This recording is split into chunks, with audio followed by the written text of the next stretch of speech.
श्रीमद् भगवद गीता में अर्जुन कहते हैं श्री कृष्ण से कि धृतराष्ट्र पुत्र चाहे मुझे मार भी दें तो भी उनसे लड़ना तो गलत ही है।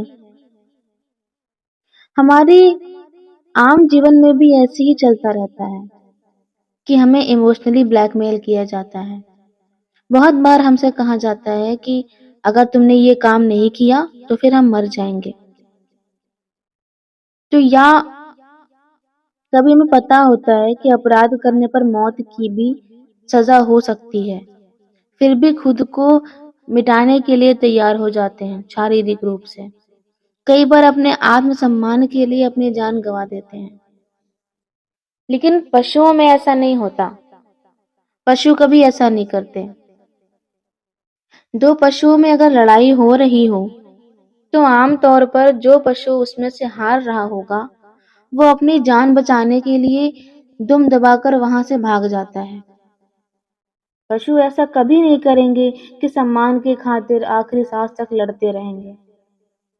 लेकिन मनुष्य ऐसा इसलिए करता है क्योंकि मनुष्य के लिए शरीर की अपेक्षा मन ज्यादा इंपॉर्टेंट है।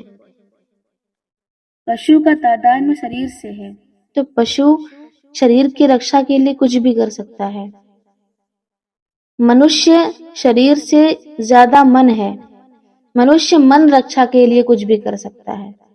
यहाँ तक कि मनुष्य मन रक्षा के लिए अपने शरीर को 100 तरह के कष्ट दे सकता है और बहुत ही विरल स्थितियों में वो मन की रक्षा के लिए शरीर की कुर्बानी तक दे सकता है।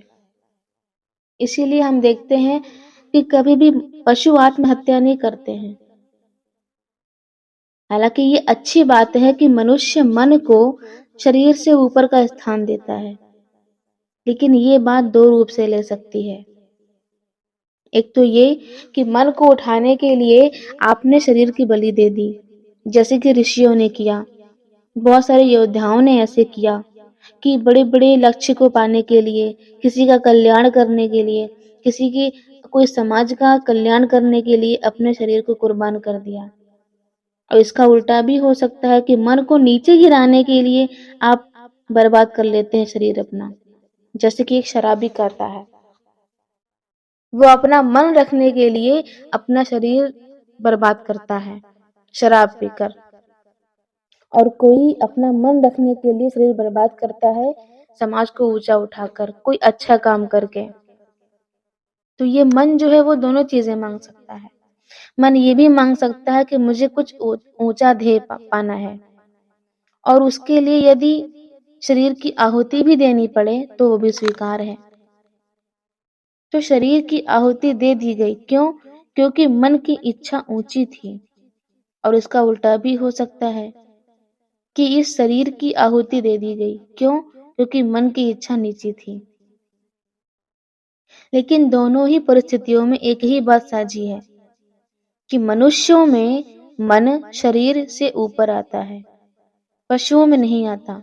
इसीलिए हमेशा मन को साधना होता है, शरीर को नहीं। इसीलिए वेदांत का स्थान योग से बहुत ऊपर का होता है।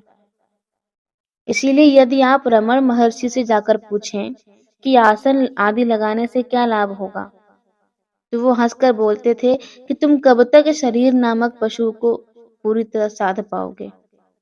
तो ये प्रयत्न ही व्यर्थ है, इसीलिए मन को साधो। और यही वजह है कि योग वेदांत से कहीं ज्यादा प्रचलित है, क्योंकि ज्यादातर लोग पशु के तल पर जीते हैं। तो उनको जब कोई शारीरिक क्रिया वगैरह बता दी जाती है तो उनको बहुत सुविधा रहती है। अगर आप किसी पशु से कहें कि अपने मन को स्वच्छ करो, साधो, तो वो बेचारा कैसे समझेगा, कैसे करेगा? लेकिन पशुओं को शारीरिक तौर पर प्रशिक्षण कुछ कुछ दे सकते हैं, जैसे कि ऐसे दौड़ना चाहिए, ऐसे कूदना है। जिससे हम अपने घर में पेट डॉग को रखते हैं, सर्कस में जानवरों को सिखा देते हैं। तो ज्यादातर लोग इसी तल पर जीते हैं। कहते हैं कि हमें शारीरिक तल पर कुछ अभ्यास की बात बता दो, हमारा काम चल जाएगा।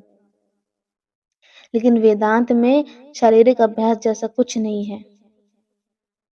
वेदांत कहता है कि ये शरीर, इसको अभ्यास देकर क्या कर लोगे? मन की बात करो क्योंकि मनुष्य मन है।